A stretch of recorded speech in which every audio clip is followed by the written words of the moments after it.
చంద్రశేఖర్ గారు ఈ ఆదివాసీ హక్కుల పోరాట సంఘీభావ వేదిక నిర్వహిస్తున్న ఈ కార్యక్రమానికి ఆహ్వాన సంఘం అధ్యక్షుడిగా ఉన్న మిత్రుడు మాల్యాద్రి రమణయ్య గారు, వేదిక మీద ఉన్న ఇతర పెద్దలారా, మిత్రులారా, ఈరోజు చాలాసేపు మన చంద్రశేఖర్ గారు చెప్పారు. మొత్తంగా మనం మాట్లాడుకున్నది ఈ అడవుల గురించి, అడవుల్లో ఉంటూ తమ హక్కులు పోగొట్టుకుంటున్న వాళ్ళని గురించి, ఆ అడవులను నాశనం చేయడం వల్ల జరుగుతున్న పర్యావరణ విధ్వంసాన్ని గురించి, మొత్తంగా దీని ఫలితంగా మానవాళికి జరిగేటటువంటి నష్టాన్ని గురించి మాట్లాడుకోవడానికి కొంచెం ఆదివాసీల కేంద్రంగా ఈ దుర్మార్గానికి అంతటికీ కారణము కార్పొరేట్ శక్తులుగా అనుకుంటూ మనం మాట్లాడుకోవాలని కోరుకున్నాం. నాకు ఈ మాట్లాడుకునే సందర్భంలో ఇది ఎక్కడి నుంచి మొదలైంది ఏమిటి అని అంటే అనిపిస్తోంది. మహాభారతంలో కృష్ణుడు అర్జునుడు కలిసి ఖాండవ వనాన్ని దహనం చేస్తారు. ఖాండవ వనం చాలా అందమైన వనం, చాలా మూలికలుండే వనం, చాలా విలువైన పక్షులు ఇతర జంతుజాలం ఉండేటటువంటి వనం. నాగులు అనేటటువంటి జాతి దాన్ని కాపాడుకుంటూ ఉన్నటువంటి ప్రాంతం. ఆ ప్రాంతం మీద వీళ్ళు దాడి చేసి దాన్ని తగలబెట్టేస్తారు. తగలబెట్టిన సందర్భంలో మహాభారతం చెప్పినట్టే కొన్ని వేల మంది నాగులు అంటే నాగజాతి ఆదివాసులు మరణిస్తారు. కొన్ని లక్షల ప్రాణులు నశిస్తాయి. ఇదంతా జరుగుతుంది. కాపాడుకోవడానికి, రక్షించుకోవడానికి, తమ అడవిని రక్షించుకోవడానికి, తమ చుట్టూ ఉన్న జంతుజాలాన్ని రక్షించుకోవడానికి, తమను రక్షించుకోవడానికి పెద్ద ఎత్తున ఈ నాగులు పాండవుల చివరి వాడిని చంపేదాకా ప్రయత్నం చేస్తారు. పరీక్షలు మహారాజు ఆ రూపంలో నాగుల చేతిలో చనిపోతారు. సరిగ్గా ఈ కథే ఆ రోజు నుంచి ఈ రోజు లెక్క నడుస్తాం. రాక్షసులు అన్నారు వాళ్ళని. రాక్షసులు అంటే ఎవరు? తమను తాము రక్షించుకోవడానికి ప్రయత్నం చేస్తుండేవాళ్ళు, అడవిని రక్షిస్తుండేవాళ్ళు, జీవ వైవిధ్యాన్ని రక్షిస్తుండేవాళ్ళు, ఈ ప్రకృతిని రక్షిస్తుండేవాళ్ళు. మానవులు 10 కాలాల పాటు ఈ భూమి మీద భద్రంగా బతకడానికి కావలసిన అడ్డంకులు ఏవి వస్తే వాటన్నిటి నుంచి ఈ భూమిని కాపాడుకోవడం కోసంగా, రక్షించడం కోసంగా నిలబడుతున్న వాళ్ళని రాక్షసులు అని అన్నారు. ఇదే వ్యవహారం ఆ రోజు నుంచి ఈ రోజు దాకా నడుస్తాం. ఎప్పుడు చెప్పుకున్నది కూడా అదే. ఆ అడవుల విధ్వంసమే అభివృద్ధి పేరుతో, లేదో గొప్ప గొప్ప ఆకాశం నుంచి దిగిన ఆ రోజు అర్జునుడు కృష్ణుడు అయితే ఈరోజు దాంతో లేకపోతే మరొకటో కావచ్చు, వీళ్ళు ఇంకొక పేరుతో ఈ పనిని చేస్తూ ఉన్నారు. అడవి కానీ, కొండలు కానీ, నదులు కానీ, సముద్రాలు కానీ, ఇవన్నీ ఈ భూమి మీద వచ్చిన తర్వాతే మనం వచ్చాం. ముందే వచ్చాయి, వాస్తవం అది. అవన్నీ ఉండబట్టే మనం ఉండగలుగుతున్నాం. అవి లేకుండా మానవ జాతి అనేది భూమి మీద ఉండే అవకాశం లేదు. మీరు చూడండి, మనకు దగ్గరగా ఉన్నటువంటి తూర్పు కనుమలు విశాఖపట్నం మన్యం దగ్గర నుంచి వరుస పెట్టి ఉన్నాయి. తమిళనాడు, కర్ణాటక, కేరళ దాకా ఈ అడవులు, ఈ తూర్పు కనుమ అడవులు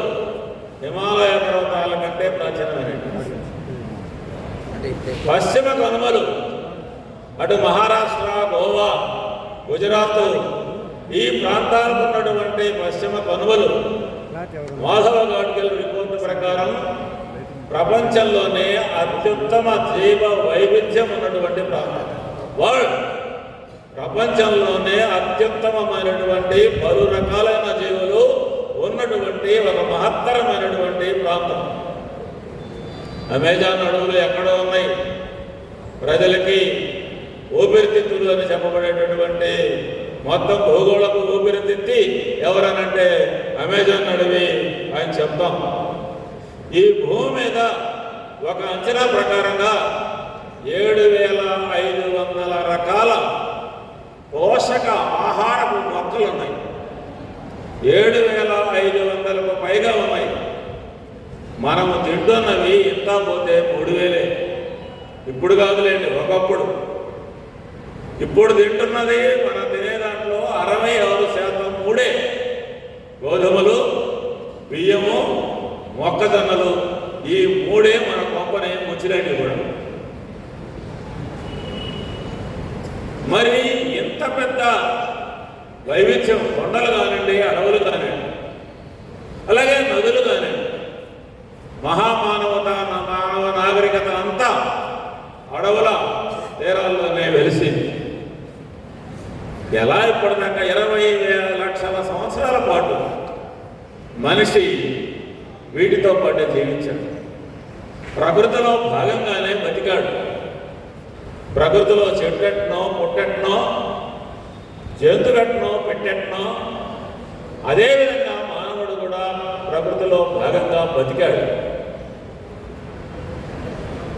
ఎలా ఇది సాధ్యమైంది? ఒక భూమి మీదనే ప్రాణులు, మానవులు ఎందుకున్నారు? అదే మన గొప్పతనం వల్ల లేదు. మనం కనుక్కున్న సైన్స్ వలన, మన తెలివితేటల వలన, మన చాకచక్యం వలన, మన అనుభవం వలన ఈ భూమి మీదకి మానవులు రాలేదు.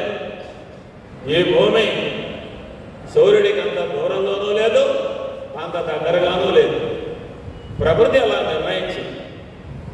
అలా ఉన్నందువలనే మధ్యస్థంగా ఈ భూమి ఉష్ణోగ్రత సగటున 20 డిగ్రీలే ఉంది. మరో గ్రహం దగ్గరికి పోతే అంగారక దగ్గరికి ఉంటే 150 డిగ్రీలు ఉండొచ్చు, లేకపోతే 250 డిగ్రీలు ఉండొచ్చు. అంత వేరియేషన్. భూమి ఆ విధంగా లేదు. ఇలాంటి భూమిలో మానవుడు ఎప్పుడు ఈ ప్రకృతిని ధ్వంసం చేయడం ప్రారంభించి ప్రకృతిలో భాగంగా ఉన్నవాడు కాస్త ప్రకృతి నుంచి నేను విడిపోతాను, ఇంకా మాట్లాడాలంటే విముక్తుడినవుతాను, ఇంకా చెప్పాలంటే ప్రకృతి మీద పెత్తనం చేస్తాను అనేటటువంటి నిర్ణయానికి ఎప్పుడు మానవుడు వచ్చాడు. ఇది పెద్ద చర్చ. నేను ఆ చర్చలోకి పోవడం లేదు. దీన్ని ఏమంటారనంటే సుమారు 11,700 సంవత్సరాలకు ముందర మంచు యుగం అంతరించి భూమి వేడెక్కడం మొదలై మానవులు ఎక్కడి నుంచి ఎక్కడికైనా సంచారం చేయడానికి అవకాశం వచ్చి కొంచెం స్థిర నివాసాలు ఏర్పరచుకునే పరిస్థితులు ఏర్పడి వ్యవసాయం రూపంలో అప్పటిదాకా ప్రకృతిలో ఉన్నదాన్ని ఏరుకొని తినడం మానుకొని, లేదా దాంతో పాటు ఆహారాన్ని ఉత్పత్తి చేయడానికి భూమిని ఎప్పుడు ప్రారంభించాడో ఆ హాల్సీన్ యుగం అని అంటారో ఆ యుగం నుంచి ఇది ఒక రకంగా మొదలైంది. అది ఒక పెద్ద చర్చ. నేను పోవడం దాన్ని కూడా అర్థం చేసుకోవచ్చు. కానీ పారిశ్రామిక విప్లవం వచ్చాక, లాభమే పరమావధిగా మారాక, వనరుల్ని ఇష్టారాజ్యంగా ధ్వంసం చేయడం అనేటటువంటిది ఒక కళగా అభ్యసించిన వాళ్ళు ఎవరో వాళ్లే ప్రపంచాన్ని జయించేవాళ్ళుగా మారిన తరువాత ఈ ఆంధ్రప్రదేశ్ యుగం అని అంటారు. అప్పటి నుంచి ఈ ప్రకృతి విధ్వంసం కావడం అనేది మొదలైంది. ప్రకృతిలో భాగంగా ఉన్నవాడు, ప్రకృతికి నుంచి విముక్తమవుతున్నటువంటి వాడు ఆ మాటలన్నీ బోధించి ప్రకృతిని నేను వశం చేసుకున్నాను అని చెప్పే దశకి వచ్చాడు. ఈ వచ్చిన ఫలితాలు నేను ఇప్పుడు చాలా లోపలికి వెళ్ళడానికి అవకాశాలు ఉన్నాయి. 2000 ఏళ్ల కాలము బ్రహ్మాండంగా నడిచినటువంటి సుమేరియన్ నాగరికత ఉప్పు కయ్యలు పెరిగి, ఉప్పు తెట్లు పెరిగి, నీటి కయ్యలు కాస్త కల్మషంగా మారి వ్యవసాయానికి యోగ్యం కాక తమ చుట్టూ ఉన్న ప్రకృతి విధ్వంసం కావడంతో 2000 ఏళ్ల అద్భుతమైనటువంటి అభివృద్ధి సాధించిన సుమేరియన్ నాగరికత నశించిపోయిందని చరిత్ర చెప్తాం. గ్రీకు నాగరికత కూడా ప్రపంచానికి దారి చూపించాలనే చెప్పుకునేటటువంటి గ్రీకు నాగరికత వ్యవసాయం విచ్చలవిడిగా చేసి, నీళ్లను విచ్చలవిడిగా మళ్లించి, వాటిని సరిగా మేనేజ్ చేయడం వెలుగానే దశకు వచ్చి, దోమలు పెరిగి మలేరియా వచ్చి గ్రీకు నాగరికత విధ్వంసమైంది అని చెప్పి చరిత్ర చెబుతాం. మౌర్య సామ్రాజ్యం ఎందుకు కూలిపోయింది అని అంటే విపరీతంగా వ్యవసాయం పేరుతో అడవులను నరికి ఆ తర్వాత పెట్టడం ప్రారంభించి మహానగరాలు నిర్మించి రాజ్యాలు నిర్మించి సైన్యాన్ని పెంచి వాటిని మొయ్యలేక వాటిని మొయ్యడానికి ఉన్న గ్రామాలని వ్యవసాయాన్ని సర్వనాశనం చేసిన తర్వాత మిగతా విషయాలు తర్వాత టెక్స్ట్ బుక్లో రాసుకునే వ్యవహారాలు వేరు మౌర్య సామ్రాజ్యం ధ్వంసమైంది. ప్రకృతిని ఇష్టారాజ్యంగా వాడుకుంటే ఏమి అవుతుంది అనే దాని కొరకు ఇంతకంటే పెద్ద ఉదాహరణలు నేను మళ్ళీ చెప్పనక్కర్లేదు. అందుకనే వ్యవసాయం మీద పెద్ద చర్చ జరిగింది. ఆధునికమైనటువంటి శాస్త్రవేత్తలు, సామాజిక శాస్త్రవేత్తలు చాలా విషయాలు చెప్తున్నారు. చిన్న కమతాలతో వ్యవసాయం చేయండి, పర్యావరణ హితంగా వ్యవసాయం చేయండి,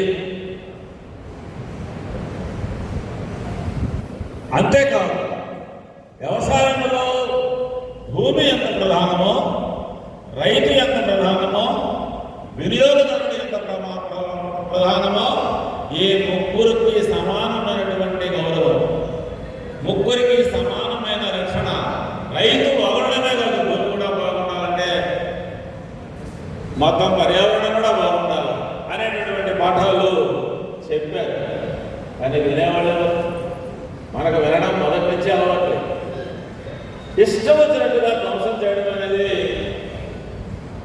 మానవుడు అనడానికి నాకు మాటలు రావు. మానవుడు కాదు, దుర్మార్గం. వెండి గనుల కోసం స్పెయిన్ వ్యాపారం చేసినటువంటి బొలీవియా గనుల తవ్వకాల్లో ఒక లెక్క ప్రకారం 80 లక్షల మంది చచ్చిపోయారు. కేవలము వెండి తవ్వడానికి ఒక్క బొలీవియాలో జరిగినటువంటి తవ్వకాలలో 80 లక్షల మంది చచ్చిపోయారు. చిలీలో రాగి గనులు తవ్వడానికి, మిగతా చోట బంగారం తవ్వడానికి కేవలము 7 ఏళ్ళు మాత్రమే. ఒకసారి ఆ గనిలోకి పోయినాడు అని అంటే వాడు పని చేయగలిగినటువంటి వయస్సు ఎంత అంటే జస్ట్ 7 ఏళ్ళు మాత్రమే. ఒక లెక్క ప్రకారంగా ఈ భూమి మీదకి 1,20,00,000 మంది బానిసలను తెచ్చారు. ఆఫ్రికా నుంచి కానీ ఇతర దేశాల నుంచి కానీ. ఈ బానిసలందరూ దేని కొరకు వచ్చారనంటే గనుల్లో తవ్వకాల కోసంగా మొదట వచ్చారు. ఎక్కడెక్కడి గనులు తవ్వాలి, ఎక్కడెక్కడి వనరులు లాక్కోవాలి, ధనవంతులు కావాలి. రాజులు వ్యాపారుల్ని ప్రోత్సహించడం, వ్యాపారులు ఎక్కడెక్కడి నౌకల్ని సిద్ధం చేసుకోవడం, పెద్ద వాళ్ళు పెట్టుబడి వాళ్ళ కోసంగా పెట్టడం, ఈ రూపంలో చేసిన దానివల్ల ఏమైంది? ఒక్క కొలంబస్ 15వ శతాబ్దంలో అమెరికా మీదకి చేసినటువంటి దండయాత్రలో లేదా అక్కడ ఉన్నటువంటి వనరుల కోసం చేసిన ప్రయత్నంలో ఎంతమంది అయిపోయారు? 10 కోట్ల మంది తెచ్చుకో.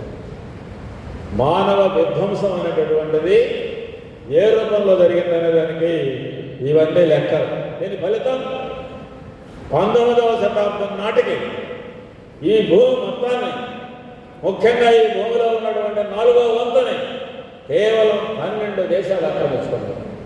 జస్ట్ 12 దేశాలు ఈ భూగోళం మీద గద్దలు వాలినట్టుగా వాలి వలసల పేరుతో, వ్యాపారం పేరుతో, ఆధిపత్యం ఆక్రమణల పేరుతో 4వ వంతు భూమిని కబ్జా చేసింది. ఈ కబ్జా చేసినటువంటి ఫలితము తర్వాత కనబడసాగి. ఇక్కడతో ఆగలేదు, యుద్ధాలు చేశారు. ఈ 1-2 ప్రపంచ యుద్ధాలు సరే. వియత్నాంలో జరిగిన యుద్ధం 1,20 లక్షల టన్నుల బాంబులని వియత్నాం మీద వేశారు. మొత్తం ప్రపంచ యుద్ధంలో, 2వ ప్రపంచ యుద్ధంలో వేసిన బాంబుల కంటే 3 రెట్లు ఎక్కువ. విషపు రసాయనాలను 17 లక్షల ఎకరాల్లో ఏజెంట్ ఆరెంజ్ అని అంటారు దాన్ని, సెల్లారు. మొత్తం భూమిలో, పంట భూమిలో 20% మీరు ఇప్పుడు ఎప్పుడైనా వియత్నాం పోతే ఇప్పటికీ కూడా రైతులు పొలాలు దున్నుకునేటప్పుడు అనుకోకుండా లోపల నుంచి చిన్న బాంబు బయటపడడం, పేలడం లాంటివి జరుగుతాయని చెప్పి రైతులు జాగ్రత్తగా దున్నుతుంటారు అని చెప్పి చెప్తారు. నేను కూడా వియత్నాం వెళ్ళి చూశాను. మరి అలాంటి పరిస్థితిని కల్పించారు. ఇరాక్ మీద యుద్ధం జరిగినప్పుడు 8 లక్షల బ్యారెల్ ఆయిల్ని ఒకేసారి తగలబెట్టారు. ఇప్పటి వరకు ప్రపంచంలో మంట అనేది అగ్ని పర్వతము బద్దలైనప్పుడు తప్ప 8 లక్షల బ్యారెల్ల పెట్రోల్ ఒకేసారి మండిపోవడం అనేటటువంటిది ఈ భూమి మీద అమెరికా ఇరాక్ మీద దాడి చేసినప్పుడు మాత్రమే జరిగింది. ఇదంతా చరిత్ర, ప్రపంచ చరిత్ర, నెత్తుడి చరిత్ర, దుర్మార్గమైనటువంటి దోపిడీ చరిత్ర. లక్షల మందిని, కోట్ల మందిని, ఆదివాసీలని, లేకపోతే పేదలని, లేకపోతే ఎక్కడెక్కడో దూరంగా తమ బతుకులు బతుకుతున్న వాళ్ళని పట్టుకొని వచ్చి దానికోసం ఉపయోగించి వాళ్ళ బతుకుల్ని సర్వనాశనం చేసినటువంటి రక్తపు కూటి చరిత్ర. భయంకరమైనటువంటి ధన దాహంతో, సంపద దాహంతో, ఆధిపత్య దురహంకారంతో చేసినటువంటి దుర్మార్గపు చరిత్ర. ఇదంతా చరిత్రలో జరిగింది. ఇదేమి ఈరోజు దండకారణ్యంలోనో రేపొద్దున మరొక చోటనో జరుగుతున్నది కాదు.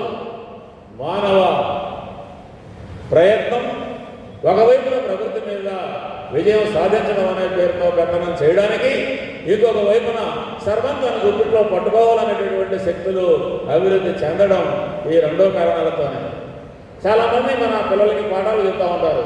ఏమనంటే ఎందుకని యూరప్ అభివృద్ధి అయింది అని. యూరప్ అభివృద్ధి కావడానికి పారిశ్రామిక విప్లవం కారణం, అక్కడ గొప్ప గొప్ప తత్వవేత్తలు వెళ్ళి గొప్ప గొప్ప సిద్ధాంతాలు చెప్పడం కారణం, లేకుంటే పేద ప్రజాస్వామిక వీచికలు వీయడం కారణం అని అంటారు. మాట ప్రపంచంలోని వెండినంతా దొంగిలించి ఆ వెండితో చైనాలో, భారతదేశంలో ఉండేటటువంటి వస్తువులన్నిటినీ కొని ఆ వెండి వల్ల మాత్రమే యూరప్ అనబడేటటువంటి అభివృద్ధి చెందిన ప్రాంతం